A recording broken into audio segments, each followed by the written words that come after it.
It was a cold Tuesday evening on November 9th, 1965, and the northeastern part of North America was running full speed ahead.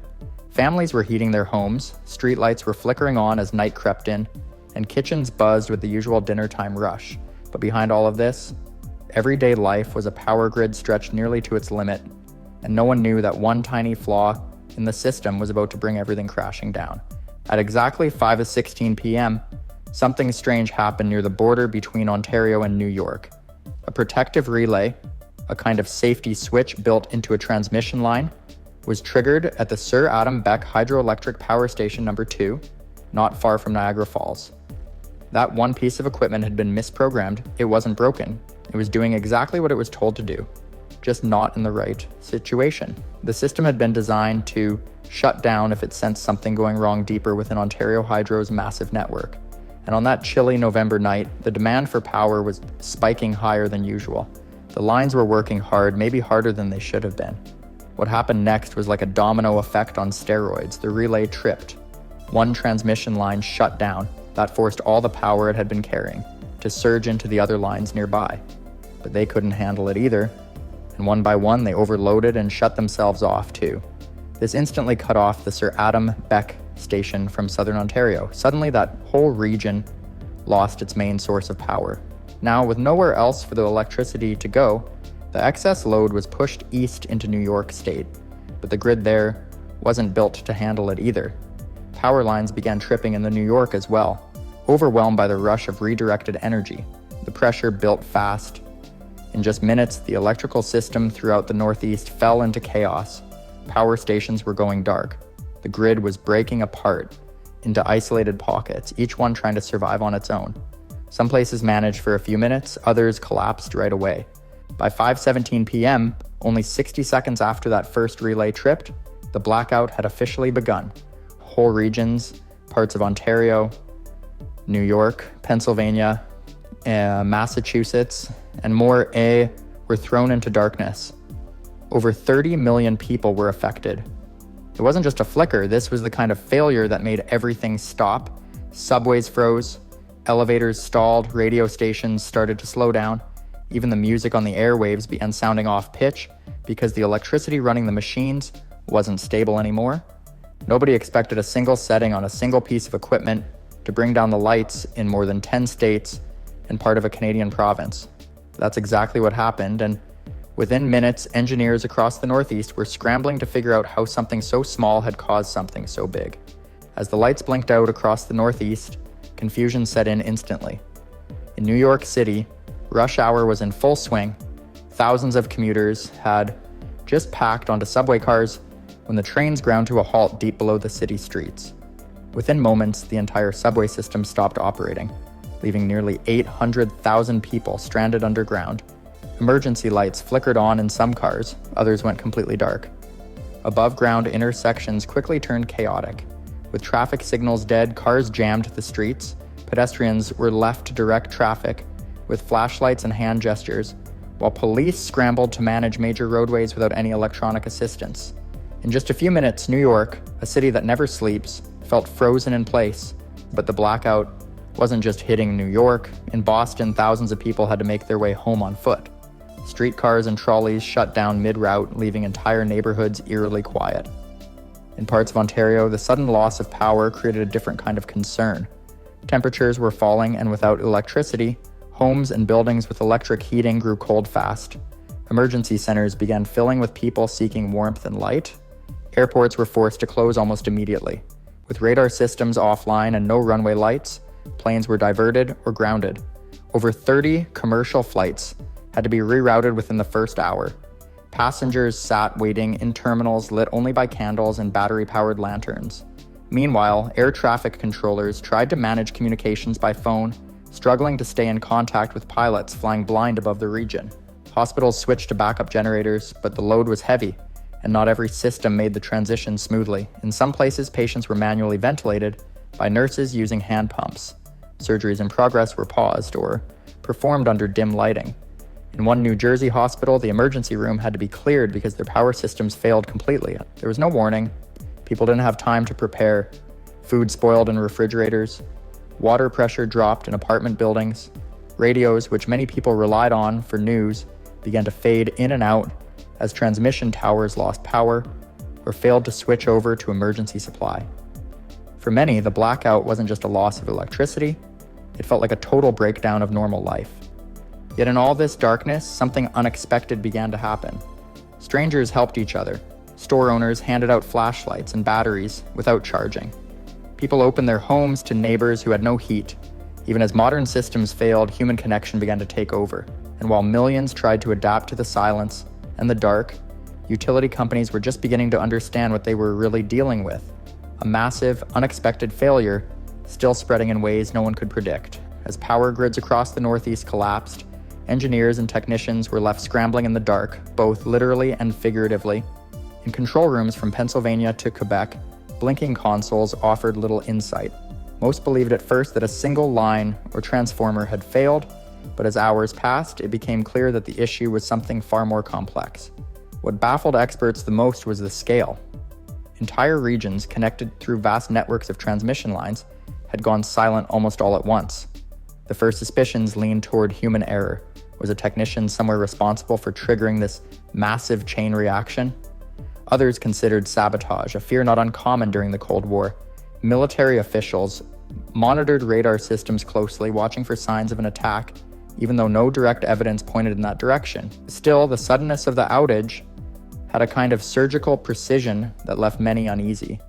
Meanwhile, workers in Ontario Hydro's control center began narrowing their search. They noticed a strange drop in power flow near the Sir Adam Beck power station in Queenston. This station, one of the largest in Canada at the time, fed power into key transmission lines that crossed into the United States. Just before the blackout spread, there had been an unexpected surge of electricity rerouted back into the Canadian grid. This was not normal. As engineers followed the trail, they landed on a crucial piece of equipment, a single transmission line near Ontario's border with New York.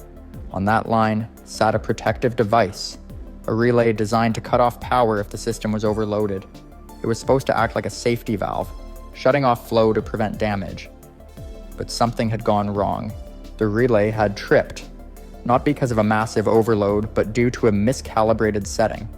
It reacted to a perfectly normal flow of electricity as if it were a threat, and disconnected the line. That small break caused nearby lines to take on extra load, which then triggered their own safety shutoffs. The collapse began moving outward, like falling dominoes. What no one realized until that night was just how tightly interconnected the northeastern power grid had become. A problem in one small section didn't stay local.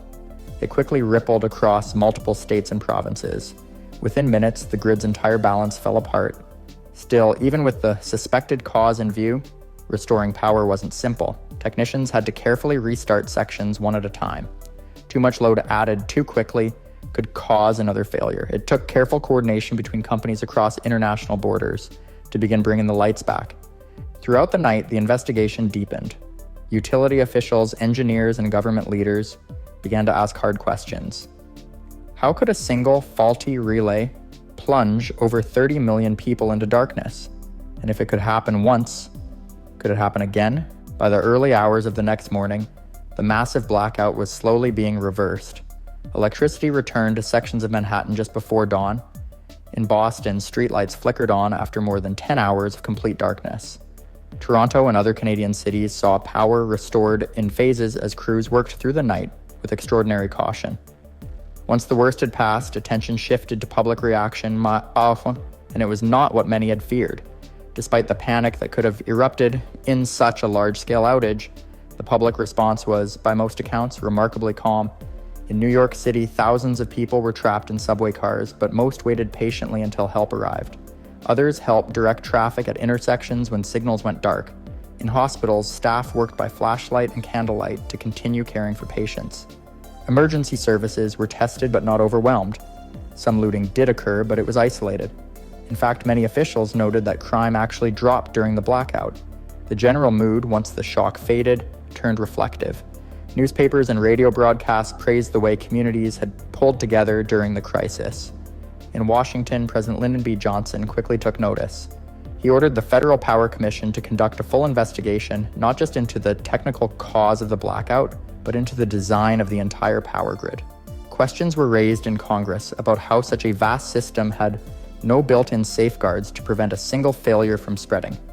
Utility companies, now under heavy scrutiny, began to rethink how they monitored and controlled electricity across state and national borders. It was clear that the grid had outgrown its original structure. The rapid post-war expansion of cities and industries had pushed the system to new limits, but the planning had not kept pace. One of the biggest revelations of the post-blackout analysis was the lack of coordination between regional utilities. Each company had its own control center, its own procedures, and its own priorities. While they were physically connected through power lines, their decision-making remained disconnected. In short, the system had grown large without becoming truly unified. In response, a series of reforms began to take shape. Discussions emerged around creating shared regional oversight and better emergency response protocols. Within months, plans were proposed for more sophisticated monitoring equipment and real-time communication between utility providers. Although the blackout lasted less than one full day, its impact on infrastructure policy was long-lasting. It exposed the fragility of systems that millions depended on daily, and it brought energy planning into the spotlight like never before. The Northeast blackout of 1965 was not just a momentary power outage, it was a wake-up call that changed the way electrical systems were viewed and managed. In the aftermath, investigators, utility companies, and government officials worked together to understand what went wrong and how to prevent it from happening again. The main lesson learned was the importance of system coordination. While the grid had been interconnected to share power more efficiently, it had not been managed as a single unit. That lack of coordination allowed a single failure in Ontario to ripple through multiple states. After the blackout, both American and Canadian utilities began building more structured communication systems between regional operators. Engineers began designing new kinds of protective relays and circuit breakers. These devices would better respond to sudden shifts in voltage or frequency and isolate a problem before it could spread. Control rooms were upgraded with real-time monitoring systems, giving operators more information about what was happening across the grid at any given moment. The event also led to the creation of new institutions. In the United States, the electric industry formed the North American Electric Reliability Council in the late 1960s. Its mission was to develop standards, train operators, and ensure that different regions of the continent could work together to avoid large-scale outages. The council eventually evolved into what is now the North American Electric Reliability Corporation, still active today. On a broader level, the blackout changed how people thought about infrastructure. It showed that even the most modern systems could fail. Cities and states began to include electrical failures in emergency planning. Hospitals invested in better backup power. Schools and businesses reviewed their procedures for dealing with long outages. For the public, the blackout remained a shared memory for decades. People who lived through it often described the night as both eerie and peaceful. There was a little panic, and in many places, neighbors helped one another. It became a story passed down through generations. A reminder of how one moment of failure could bring millions to a stop and how quickly life could change without warning. Though power was restored within a day, the shadow of that night lasted much longer. It reshaped the future of electricity in North America, and it proved that preparation, cooperation, and smart design were not just technical goals, they were essential to daily life.